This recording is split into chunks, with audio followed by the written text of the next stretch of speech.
Okay. Hey, we're back. My name's Zalewski. I'm with Realty One Group Peak in Bozeman. And I'm Kaila Henry, also at Realty One Group Peak. Right. And so today we were talking about offers. From a seller's perspective, there's a lot that goes on behind the scenes, and we just kind of want to remove the veil and tell you kind of what we do as agents and what sellers should be, what the expectations that you can have about what the process is once we get an offer, whether it gets accepted or not, kind of what we do behind the scenes to make sure that all the steps are taken to, if there's multiple offer situations, but even if there's just one offer, to make sure that that buyer is most able to perform. Yeah. So I guess, so you're the list agent, Kaila, and you get an offer for your listing. Now what? I like to go back through my list of people that have showed the house and see if there were anybody who was like, hey, my clients, we're looking at a few other places, but keep me in the loop.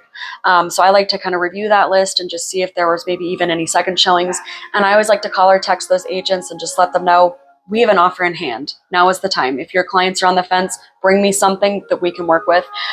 So kind of trying to drum up potentially multiple offers just to make sure that you don't miss a buyer who was just kind of waiting. And we do see that sometimes where buyers are hesitant to pull the trigger. Secondly, I like to obviously go over the offer. I review some dates, and then I send it to my clients via email, and I highlight some of the important ones, and then I try and give them a call, or I say, let's visit, at 2 p.m. this afternoon, or let me know when you have time to review this.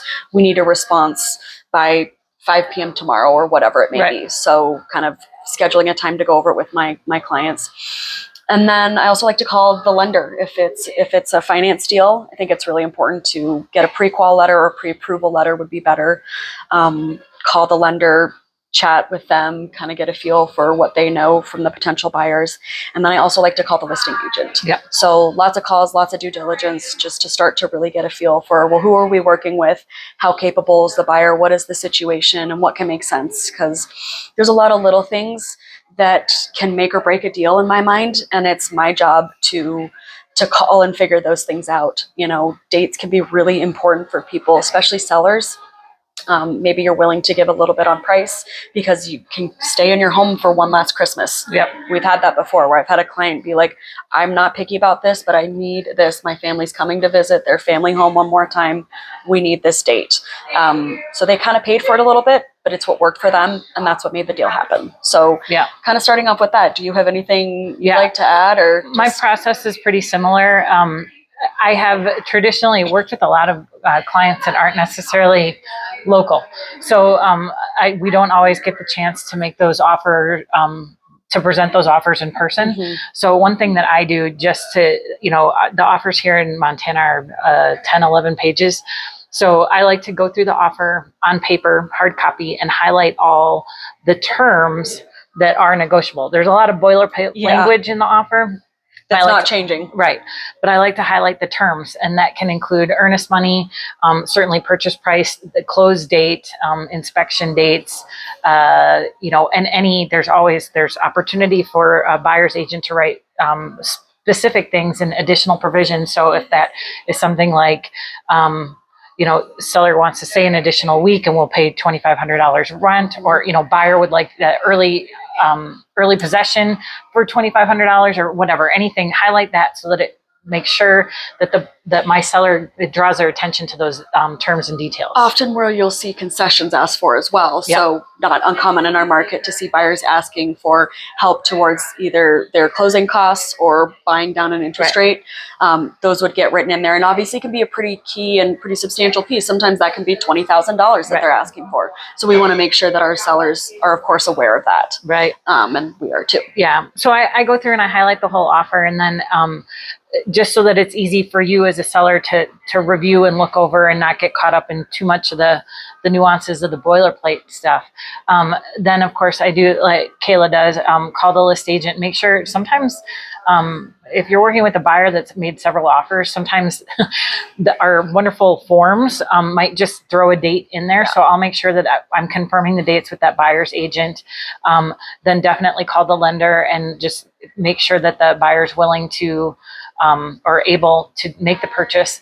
And then I usually send the email with that highlighted offer attached to the seller, and at the same time give them a call and say, hey, we've got this offer. I want to quick tell you the highlights, but then I want you to sit on it, look at it, mull it over, and we'll talk again a little bit later today or tomorrow, whatever. Certainly give them, I think one of the main things is the response time. That is kind of a key date when you get an offer to know how long you have to respond, what you have to think about. So I do that, and that's like my initial process when I get the offer. I think it's great. Yes, if we've had a lot of activity on the property, second showings or other buyers that might be also borderline interested. Let them know that, hey, we've got this offer in our hand. We have until now to respond. If you'd like to bring an offer, it needs to be before this time and date. That's kind of that's where I end up, the first couple things that I do. And so once you've reviewed things, made your phone calls, vetted, what are your next steps with your clients? Right. So again, just kind of reviewing everything and then talking to them about like, okay, is this date okay with you? Do you understand that the inspection is happening over these next 10 days? Are you going to be in town? Are you out of town? Do I need to help facilitate that inspection? Do you have family visiting where the home won't be available for a certain amount of time? Because the buyer really does need to be able to have access to your home. Yes, they need to provide us with some notice, but the home needs to be relatively accessible and available during that time frame for them to do all the due diligence that they feel is necessary. They're allowed to look at anything and everything, and we just want to facilitate that so dates don't get pushed back or there's nothing messing up with our timeline. Because I know that as a seller, really important to keep those dates because you might have scheduled movers, paying for things, you're maybe closing on another house somewhere and you need funds from this. Can be a lot of moving pieces. So just setting yourself up for success there. Right. And we want to, hopefully you as a seller have shared with us what your next steps are and what those goals are so that we can help you remember, hey, now is the time to call the mover. While people say, oh, it's too early, we don't know yet. It's never too early to call the mover. You can get on their schedule and move that date as needed. But you want to get on their schedule, especially in a town the size of Bozeman. Finding a good mover, depending on whether it's across town or across country, it can take a little bit. And you might be horrified by what it costs to move. So you might want to do a lot of checking. And so it might take you more than just one phone call. So we want you to get started on that as soon as we've got that offer. Yeah. And then next steps to me are, obviously crafting a counter. So I think we'll kind of talk about what dates we like to specifically look at, but starting to think about how we might respond to this offer. Yeah. So I guess that's kind of where we're at. What do you think are the 2 or 3 or whatever most important dates when it comes to analyzing an offer? Yeah, so when you're looking at an offer for a seller, to me, number one date, or I guess number one thing, just kind of reading it as the form goes, is your purchase price, right? Taking a look at that purchase price and seeing, does that work for my client? Can we make it work, or what do we need to counteract to put this together, and seeing if we can maybe bring those a little bit closer, kind of altering that. I always like to look at earnest money.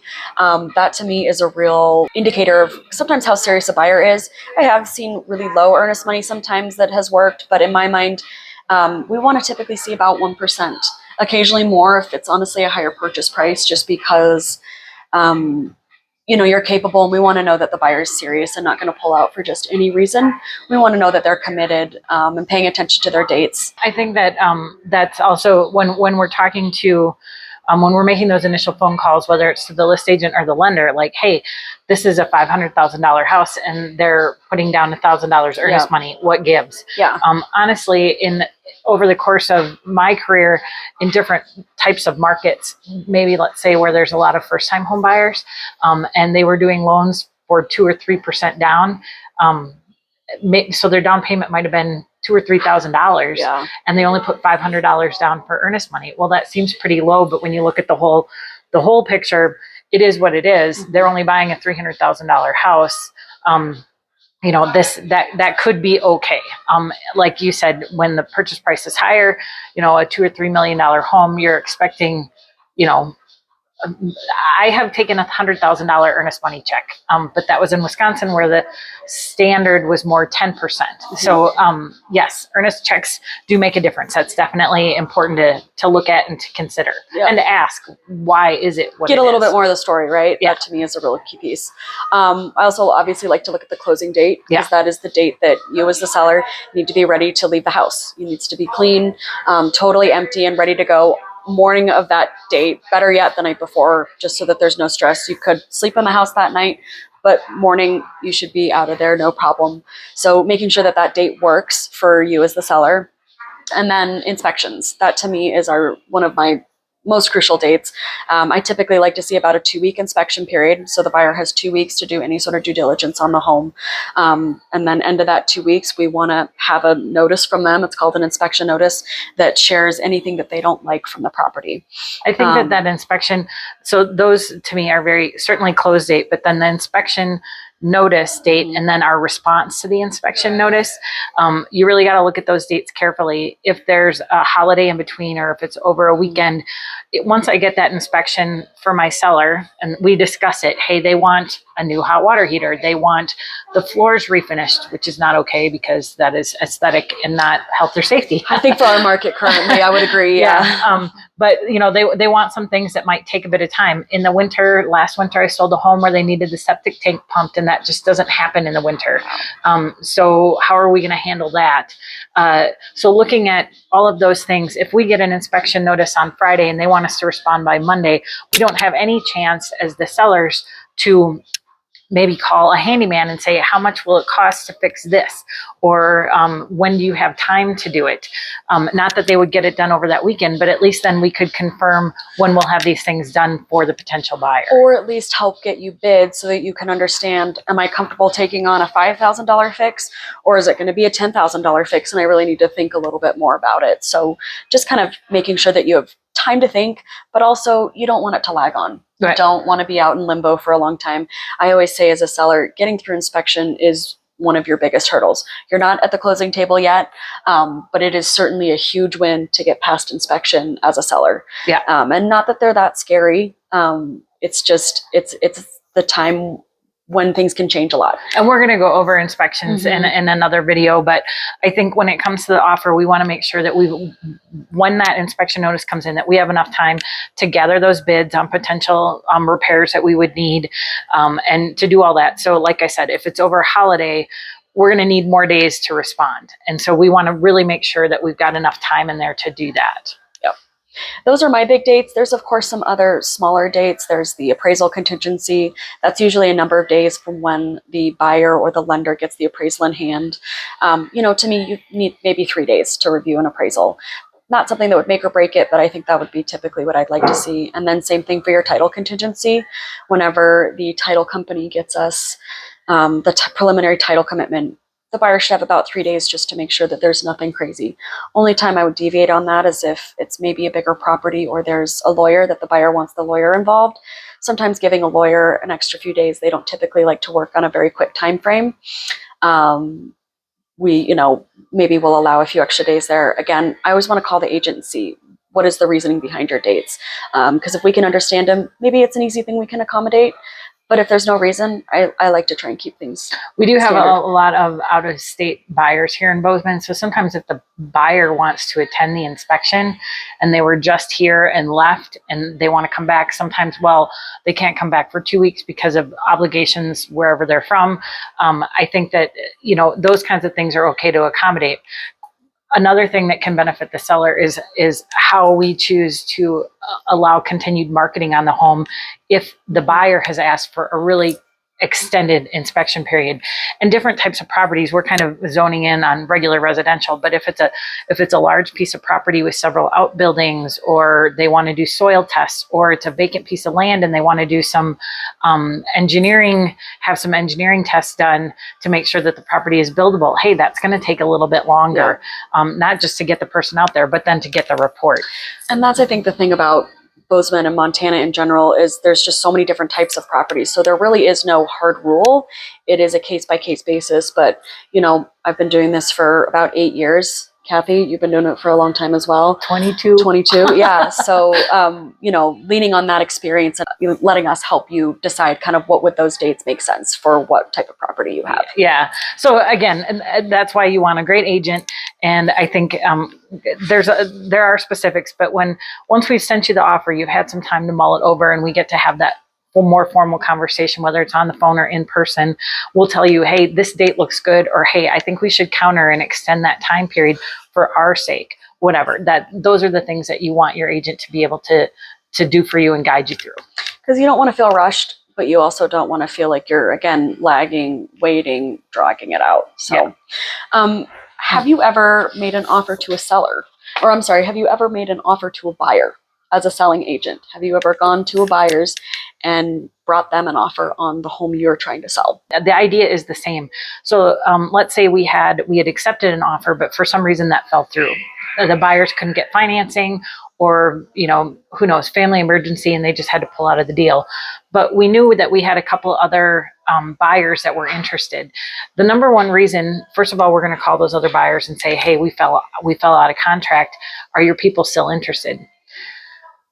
If that buyer's agent doesn't answer, the best way to get an answer from them is to write the contract back to their buyer, because they have to, by law, respond. So if that agent is, you know, whatever, Busy. or thinks that the buyer is pointing the buyers towards another property or something like that, at least if we put it on paper and it's the same kind of offer, we write it for your terms as a seller, when you want to move out, how long you want the inspection period to be, you know, what the purchase price would be, what kind of earnest money. We write the whole offer back to them, and the buyer can either accept it or counter, and we start the process again. But again, the best reason to do that is that you have to get, the buyer's agent has to respond. It brings them back to the table. Yeah, absolutely. And something I would just throw in, I typically recommend the same dates and time frame for my buyers that I recommend for my sellers. So it's not necessarily a one-sided thing that I heavily represent my buyers in this way or sellers in another way. I think some of these standards things make sense for both parties. It's not really a hardball kind of game. Right. I do find kind of meeting in that middle ground, and again, some of these dates that we know and feel good about tend to work really well for both parties, which is really what you need to get a deal done. Yeah. You really do need to be negotiable and understanding and being able to see things from both sides. I think that's one of the agent's number one jobs. Sometimes it can feel like maybe, you know, your agent isn't totally advocating for your best interests, but just trust that, you know, part of your best interest is getting your home sold, and some of these things, you know, we've just seen and dealt with so often. So the next question that I have is, if the offer is not acceptable on the surface, do you recommend a counter? I always recommend a counter. So regardless, I would say, of what the offer looks like, we've had some offers that come in that feel really, I would say, offensive to a seller. You know, temperatures can rise and people, their blood can boil a little bit. Take a couple hours, take a walk around. And then I always recommend coming up with some sort of counter, even if that means you're countering very close to your asking price, or just kind of coming back to kind of what we typically like to see, and you don't really feel like it might go anywhere. Still think it's really important to always counter. I think it's number one, professional and a good business practice, because you never know. So let's put what terms would work for you. See where it lands. It might not go anywhere, but I think it's always important to give it the chance. Yeah, I don't know, some agent a long time ago taught me that don't let a deal die on your desk. Mm-hmm. It's a good saying. So I encourage my sellers to counter. If it's at like a serious lowball and it truly is insulting, I have encouraged my sellers to counter at full price. Just put out there, hey, we're serious about this as our price. We can't take you seriously where you came in. Mm-hmm. Sometimes it continues to go. There are people out there, you know, buying and selling anything.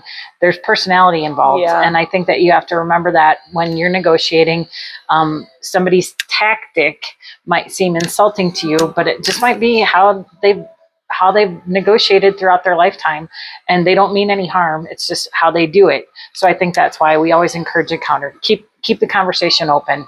And I know something I've done when we've seen those super low counters, occasionally I will attach my comps list. So again, when we're pricing your home, it's not just a number you're pulling out of thin air. I'm looking at recent solds and where we're getting this number. And so I will sometimes, you know, again, call that agent and be like, I also attach the comps that we have, and you can see that we're priced based off of those. So please share that with your client. Or vice versa, asking the buyer's agent, hey, thanks for the offer. It seems really low.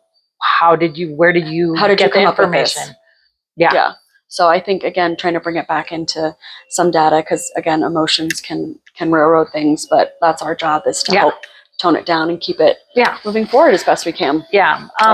So what else do you have? I think that goes over offers. Okay. I do have one other thing here. Just once the offer is accepted, who does what next? What are the what starts happening? Yeah, once an offer is accepted, as a listing agent, like to open escrow with the title company, and then also like to track and make sure earnest money gets deposited within, typically 3 days, whatever's in our contract. Also for you as the seller, I think it's time for you to start really making sure that your home is ready for inspection. So hopefully this was done a little bit before listing. So again, making sure all light bulbs work so the inspector isn't calling out potential electrical problems, making sure that your water's on if you have a vacant home, making sure that the inspector has access to your attic or your basement, making sure there's no heavy things on top. I once saw that there was... To kind of go back to when we prepped your home for sale, we warned you what the inspector would want to go through, like underneath your sinks and stuff like that, so that's all ready. And then just, again, making sure that you're aware of the dates that those inspections are going to go off. So if you've got dogs or kids or whatever that need to be somewhere, that they are. Make sure that the house is available for all the inspections. Yeah. I usually recommend to sellers, let's make sure we get through the inspection period. That is often our biggest hurdle. So I think that's our next goal. Yeah, yeah. So I don't know, was there one last one? I think we're good. I think that's it. Thank you for watching this. And next series will be on focusing on the inspections and other appointments that they might have. We'll see you there.